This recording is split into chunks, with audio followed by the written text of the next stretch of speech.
Là, il est terminé. Il m'a pris toute la journée d'hier et la matinée d'aujourd'hui. Ça, c'est ma nouvelle patte de fixation de klaxon. Alors, ma technique que je voulais inaugurer hier, ça n'a pas très bien marché, c'est un euphémisme. J'ai fait des soudures classiques à l'arc, les deux petits écrous là, que j'ai soudés à l'envers. La dernière soudure est propre, mais toutes les autres sont immondes. C'est pas grave, ça tient, c'est caché, et puis le jour où je la referai, je referai aussi ça. L'avantage de ce nouveau système, ça c'est étamé, vous voyez, c'est en 3 parties et c'est étamé. Voilà. J'aime bien l'état, que vous l'aurez pas remarqué. L'avantage c'est qu'à présent l'avertisseur sonore est complètement masqué par les réservoirs. Et pour le réservoir jaune, il affleure en dessous, il y a un évidement qui est destiné à ça, et c'est très beau. Alors du coup la patte qui se trouvait là a complètement disparu, ce qui appure encore davantage les lignes, ce qui est maquette, voilà. Apurant. Après je vous passe la phase nettoyage où il y en avait partout, poussière de limaille, c'était immonde. Et comme je passe à la phase électrique, il faut que ce soit nickel. Comme je sais que vous êtes vraiment très balade, je vais vous faire une petite vidéo électricité. Je ne sais pas si vous aimez l'électricité, je ne me souviens plus. Café, indispensable à toute vidéo électricité. J'ai reçu mon colis hier. L'électricité, j'aime pas ça, parce que c'est des maths. J'aime bien la partie pratique parce que c'est visuel, tout ce qui est visuel. Un fil qui est oxydé ou cassé ou une cosse déformée, ça va, c'est dans mes compétences. Les formules mathématiques, même simples, à 3 variables, c'est pas possible. Mais l'électricité, c'est quand même agréable à bidouiller, parce qu'il y a de l'étamage à faire. C'est le poste, quand on restaure un véhicule, tant soit peu ancien, le moins coûteux. La peinture, le traitement de surface, tout ce qui est mécanique, ça peut coûter horriblement cher. Surtout sur des pièces un peu anciennes et qui nécessitent de la main-d'œuvre spécialisée. L'électricité, pas besoin de main-d'œuvre spécialisée, on s'en sort avec très peu de matériel. Et avec ses petits doigts et quelques dizaines, centaines d'euros, on refait une installation électrique qui a la qualité de l'installation originelle, mais qui en plus a d'autres qualités que n'a pas l'installation originelle, qui est souvent faite avec des matériaux dépassés, ou qui ont vieilli d'une manière ou d'une autre, même si visuellement ça paraît sain. Ouais, ça ce sont des fils électriques de Komodo d'une Honda qui a 40 ans. Bon, visuellement ils sont jolis. Ils sont souples, et quand on les coupe en transversal, on voit pas d'oxydation au niveau du cuivre. Mais ça c'est chafouin. C'est très chafouin. Exemple. Alors là on est côté droit de la moto, là vous avez le pignon de sortie de boîte de vitesse, la chaîne de transmission. Et là vous avez la génératrice d'électricité. C'est pas une dynamo, c'est un alternateur. Voilà. Et ça c'est le système d'allumage électronique. Voilà. Petit machin qui tourne là et je vous passe. Alors ces fils, ils datent de 1983. En l'espace de toutes ces années, ils ont vibré, ils ont chauffé, ils ont pris l'humidité, mais extérieurement ils sont très propres. Vous les touchez, ils restent un peu rigides, il n'y a pas de traces de cassure, donc ils paraissent très propres. Et lorsque vous vous amusez à les bidouiller, à les couper, vous vous rendez compte sur certains, parfois, pas toujours, que les brins du fil se sont noircis. Alors parfois il y a du verre de gris parce que c'est du cuivre, mais c'est très rare. Mais souvent c'est noirci et les cosses ont pris un peu de jeu ou l'oxydation a commencé à s'installer au niveau de la cosse. Parfois c'est vraiment très léger. Ou le fil à force de vibrer a pris du jeu à l'endroit où il est fixé à la cosse. Ce qui fait que alors que vous avez une installation électrique qui visuellement est satisfaisante, vous pouvez très bien vous retrouver avec des pertes d'électricité dues à la résistance du fait de la corrosion significative. Alors c'est difficile toujours de quantifier ces pertes, mais vous avez forcément des pertes. Alors je vous passe les faux contacts sur des Komodo qui ont pris l'eau. Ça peut parfois amener à des courts-circuits, à des incidents graves. La plupart du temps, c'est des dysfonctionnements très agaçants qui peuvent aller du simple désagrément au fait que vous restiez sur le bord de la route. Donc l'électricité, c'est quelque chose que je ne néglige pas, parce que c'est le truc bête, vraiment le truc stupide. On a investi des centaines d'euros dans la réfection d'un vilebrequin et puis on n'investit pas 10 euros dans le nouveau fil électrique et dans de nouvelles cosses. Donc c'est très déraisonnable, c'est très illogique. Donc ça c'est arrivé avant-hier, des fils.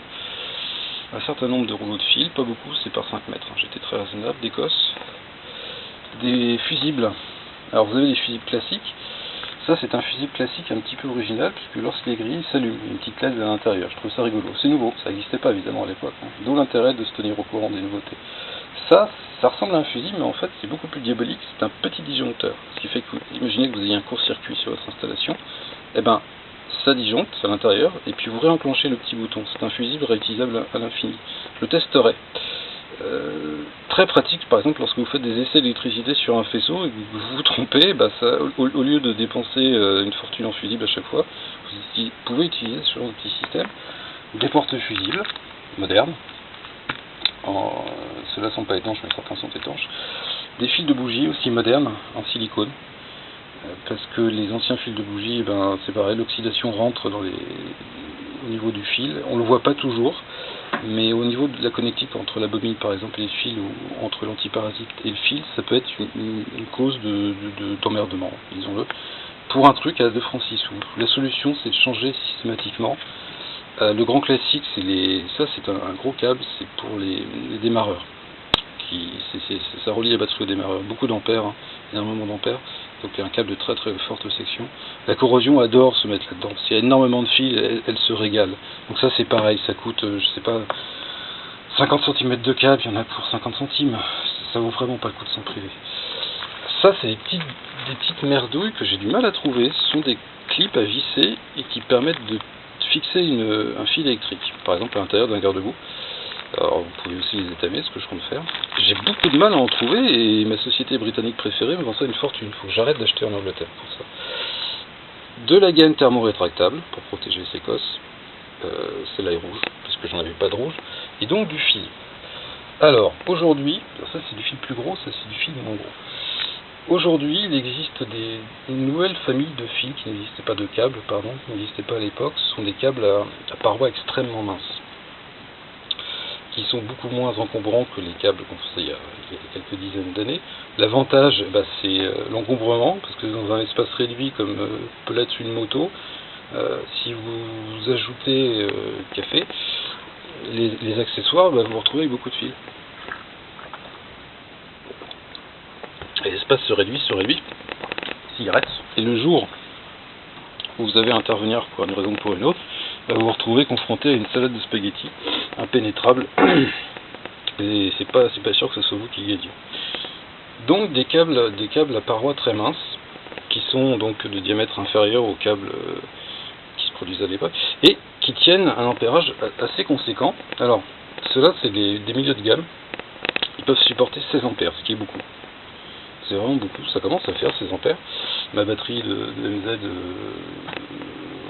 c'est à peu près ce qu'elle délivre, parce qu'elle peut délivrer sans se décharger. Après vous avez du plus gros, ceux-là c'est du 25 ampères, et ils sont vraiment pas gros, ils peuvent tenir 25 ampères. Et vous avez du beaucoup plus petit qui peuvent tenir 6 ampères. Alors l'utilité d'avoir 3 diamètres de câble, ça par exemple, le gros c'est utile pour tout ce qui est circuit d'alimentation principal. La génératrice d'électricité, le câble qui part de la batterie, les câbles qui relient le régulateur de tension par exemple. Voilà, ça ce sont des circuits à fort ampérage, enfin fort ampérage, oui, c'est relatif. Et puis ensuite vous avez les câbles plus petits, alors ça peut être l'alimentation des clignotants, des avertisseurs, des feux, de ces choses-là. Et les câbles extrêmement minces qui tiennent 6-7 ampères, ben parfois vous n'avez pas besoin d'avoir un très gros fil. Par exemple vous avez un bouton de clignotant, pas de clignotant, mauvais exemple, d'avertisseur sonore, de klaxon.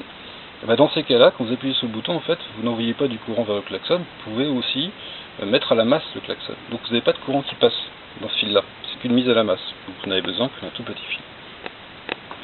Voilà. Et il vous faut des cosses. Alors ça, c'est la Rolls-Royce de Lacoste, comme je vous ai expliqué. Ils sont en cuivre étamé. C'est-à-dire qu'ils se plient pas facilement, ils résistent bien aux vibrations, et surtout, ils s'oxydent pas.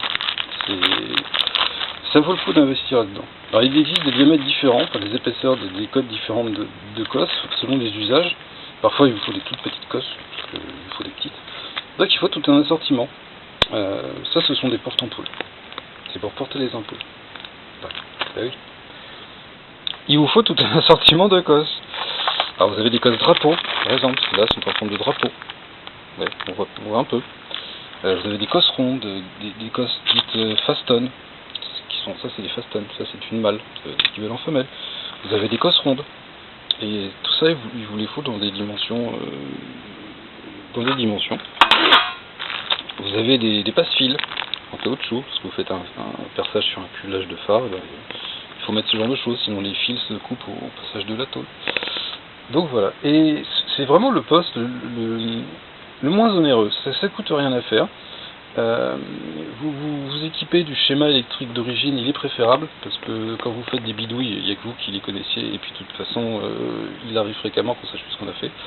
Prenez le schéma électrique qui est quelque part, et puis vous attachez à remettre les couleurs correspondantes au schéma électrique, c'est ce qui est le plus simple à faire. La raison pour laquelle j'ai autant de fils.